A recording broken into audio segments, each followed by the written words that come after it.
मेरा अगला सवाल डॉक्टर रत्ना मैम से है।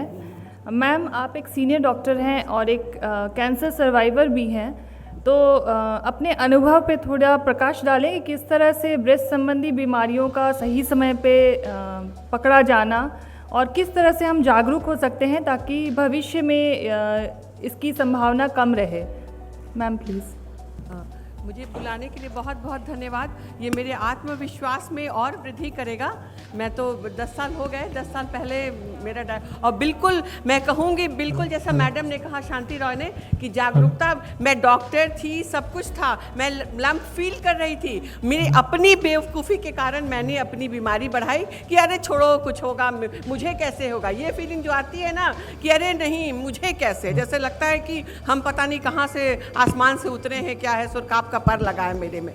बिल्कुल मेरी बेवकूफ़ी के चलते 1 साल पहले 2011 में मैंने लम्प फील किया। उसके बाद थोड़े दिन तक हम मटियाते रहे और उसके बाद फिर मैंने हस्बैंड को कहा, वो खुद एक सर्जन हैं, तो उन्होंने वो तुरंत मुझे लेकर फिर पटना आए। यहाँ के एक वरिष्ठ सर्जन को हम लोगों ने कंसल्ट किया, लेकिन सर ने भी मतलब FNAC वगैरह करवाया और बहुत श्योर नहीं थे। अपने ज़माने में उन्होंने शायद हज़ार कैंसर को देखा होगा, डायग्नोज किया होगा और ट्रीट भी किया होगा, पर मेरे केस में वो मिस कर गए।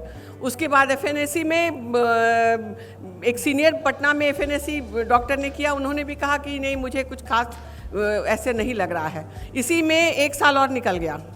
जब वो बढ़ने लगा और मुझे थोड़ी मतलब घबराहट होने लगी, तो मैंने फिर अपने हस्बैंड से कहा, तो फिर हम लोग आए, तो हुआ कि ठीक है चलो इस लम्प को रिमूव किया जाए। तो लम्प को तो रिमूव कर दिया गया। उस समय सबका माथा ठनका। जब लम्प रिमूव करने के लिए हम तो बेहोश थे, तो उस टाइम हुआ कि भाई अब तो उसको बायोप्सी में भेजना पड़ेगा। गलती तो हम ही लोगों से हुई थी, इसलिए ये तो बार बार मैडम जैसा कह रही हैं, इसको बिल्कुल आप लोग नेग्लेक्ट मत कीजिए। जहाँ भी कुछ अगर ब्रेस्ट में आप कुछ नहीं हो, भगवान की कृपा से कुछ भी नहीं हो, लेकिन आप डॉक्टर से ज़रूर कंसल्ट कीजिए, ज़रूर इस बात को बताइए कि हमको ये फील हो रहा है। भले डॉक्टर हंस के बोल दे कि नहीं आपका भ्रम है, लेकिन जाइए ज़रूर। उसके बाद तो मेरा निकल गया, बायोप्सी में आ चुका। फिर हम लोग पटना में उस समय 2012 में न पेट सिटी की सुविधा थी न कुछ, तो यहाँ से हम लोग तुरंत लोगों के सलाह से मेदांता गुड़गांव चले गए। वहाँ पे डॉक्टर हेमंत सिंगल उस समय वहाँ हुआ करते थे, वो ब्रेस्ट ऑन्कोलॉजी के ही एक्सपर्ट थे। तो तुरंत वहाँ पे पेट सिटी वगैरह हुआ, तो थैंक गॉड कि वो कहीं बॉडी में स्प्रेड नहीं किया था, उसमें आ चुका, थोड़ा बहुत लोकलाइज था। तो मतलब जैसे आज मेरा 5 मार्च को डायग्नोसिस हुआ और 10 मार्च को मेरा ऑपरेशन वगैरह सब हो चुका। और उसके बाद फिर उन्होंने कहा कि अब तो कीमोथेरेपी की साइकिल चलेगी। तो कीमोथेरेपी के नाम से ही जितना हमको कैंसर से नहीं डर लगा अपना जैसे सुन के, उतना हमको कीमोथेरेपी से लगा कि लग गया कि अब मेरा साला बाल चला जाएगा, सब कुछ हो जाएगा। उस दिन हम बहुत रोए।